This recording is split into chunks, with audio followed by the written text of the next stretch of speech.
안녕하세요. 이전에 동영상에서 김건희 여사의 처가와 양평 고속도로 문제의 관련성에 대해 상세히 설명드렸었습니다. 이것은 단순히 제가 말한 것이 아니라 지금 막 한겨레, 경향신문, 민주당 그리고 이재명의 입에서도 이야기되고 있는 것입니다. 즉, 우리가 알 수 있는 것은 양면 고속도로와 양자도, 김군대, 김차도가 아직까지 나오지 않았다는 것입니다. 하지만 이재명은 국정감사를 통해 사실을 확인하고자 하는 것이라고 언급하고 있습니다. 그러나 후쿠시마와 후자도는 이미 사라졌으며 지금까지 남아있는 것은 없습니다.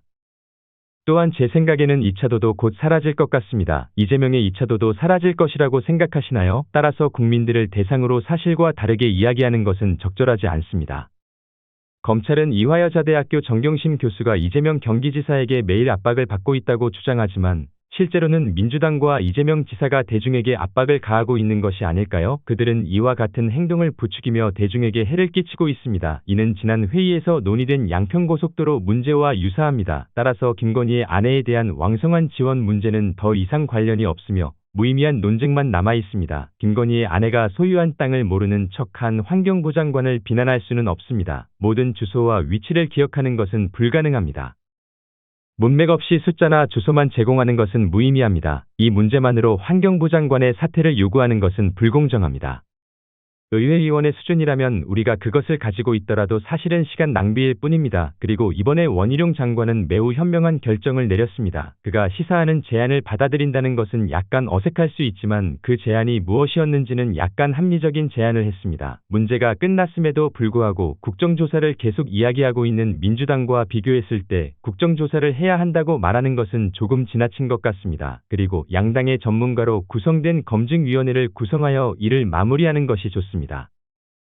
그리고 위원회에서 문제가 없다고 결론 내린다면 이제 그만두면 되지 않을까요? 고속도로 문제를 다시 시작합시다. 이것이 원희룡 장관이 지금 말하고 있는 것입니다. 헌법 위반이라거나 거짓 증언이라고 말하면 선동이 될 수 있지만 그것은 허튼 소리입니다. 그래도 만약에 우리가 증인처럼 맹세하도록 요구된다면 나중에 위증으로 처벌받을 수 있습니다.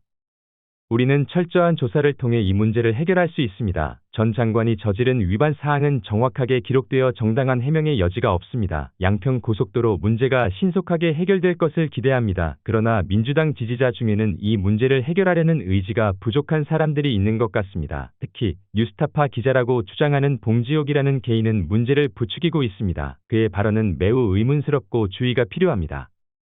그런 것 같지만 실제로 그렇지 않습니다. 예를 들어 태권도 강사인 외과 의사나 저널리스트가 있다면 스스로 어떤 면에서 우월하다고 생각할 수 있습니다. 박영수, 김연아가 입은 의상이 50억 원에 대한 전시회가 열리면서 자유한국당 지지자들은 이재명의 부정부패 특검을 반대하면서 대정론 특검을 요구하는 이유가 무엇인가요? 그렇게 연습하는 사람을 저널리스트라고 부르는 것이 타당한가요? 그들은 이전 대선 때부터 대정론 특검을 요구해왔지만 이번에도 이유를 대고 도망치는 것은 이재명입니다. 스스로 저널리스트라고 부르는 사람이 이런 말을 하는 것이 어떻게 된 것인가요? 그렇기 때문에 심지어 뉴스타파라는 용어조차 기분 나쁩니다. 또한 검찰 박영수 사건의 뒷면을 조사하던 윤석열은 왜 조용히 있었나요? 이미 모든 것이 끝난 일이죠. 이미 밝혀진 거짓말이 아니에요. 남욱은 조용해졌거나 조용히 자기 변명을 하지 않았나요? 그것이 더 이상 윤석열이 아니죠? 어떤 발언이 있었지만 그러한 말에 대한 사과는 없었다. 게다가 김만배와 최순실 문제는 단순히 해결되어야 할 문제로 보인다. 봉주크는 다른 얼굴을 가진 안민석일 뿐이라고 생각된다. 얼굴상으로 보아야 할 수도 있겠지만 봉정의 처분 외모는 안민석의 외모와 비슷한 것 같다. 이러한 관성을 가진 사람들은 화를 잘 내는 것 같다. 이것은 근거 없는 이야기이다. 그냥 이야기일 뿐이다. 어쨌든 봉지우는 얼굴만 남았으므로 남민석에 대한 고소나 소송은 없을 것 같다. 그가 말하는 바에 따르면 나는 그가 안민석과 강한 우정을 가지고 있다고 생각한다. 확실하지는 않지만 그들이 매우 가까운 것 같은 느낌을 받는다. 그렇다면 왜 이렇게 봉죽에 대해 자세히 이야기했는가? 그것은 모든 것이 끝난 양평에서 이 사람의 살해가 일어났기 때문이다. 우리는 계속되는 문제 보고서를 받았으며 이에 따르면 국토교통부가 의심스러운 행태를 보이고 있다는 것입니다. 용산 지역의 상황은 특히 우려스럽게 보입니다. 만약 즉각적인 대처를 하지 않는다면 추가적인 정보를 공개할 계획입니다. 이 문제를 억압하려는 시도는 상황을 악화시킬 수 있으므로 반드시 지양해야 합니다. 이러한 행동은 음모론이나 현실 감각을 잃은 사람들이 하는 일입니다. 다행히도 국토교통부는 의심스러운 행태를 중단한 것 같습니다. 이전의 혁신위원회 회장 사건과는 달리 CIA나 모사드와 관련된 토론은 없었습니다. 그러나 최근 보고서에 따르면 김근혜 박사가 소유한 땅과 양평군 내 땅이 결합하면 약 125억 원에 해당한다는 것입니다. 김건우의 토지 매매 평가액과 양평군 내 땅의 평가액은 125억 원으로 보고되고 있습니다. 이 문제에 대한 자세한 내용은 기사를 참조해 주세요.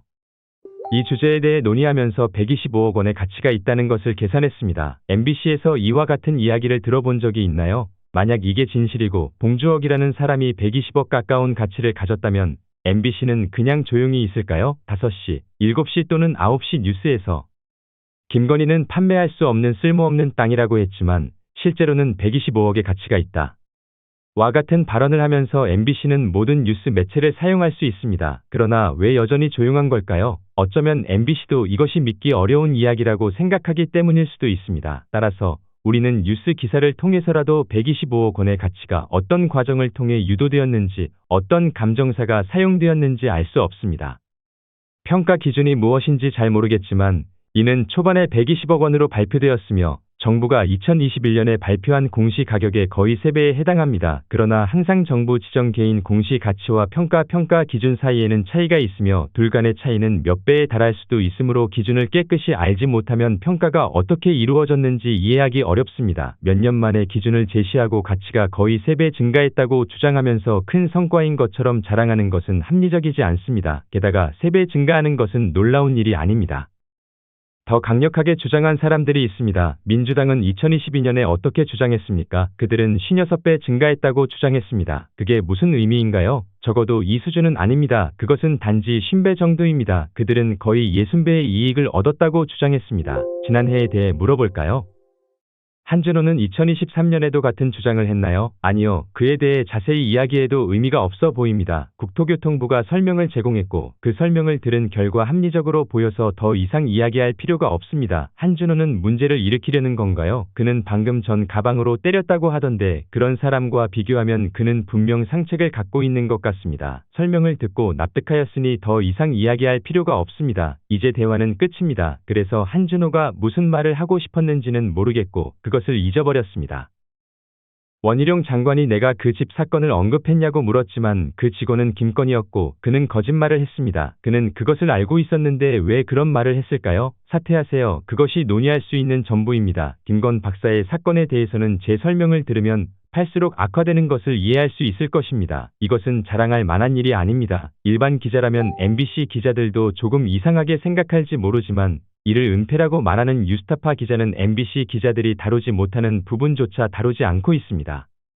내용을 검토한 후 나는 이제 왜 이재명 국회의원이 그날 그의 페이스북 페이지에서 뉴스타파 기사를 공유했는지 이해한다. 나는 이것이 내 이해를 명확히 해줄 것을 바란다. 감사합니다.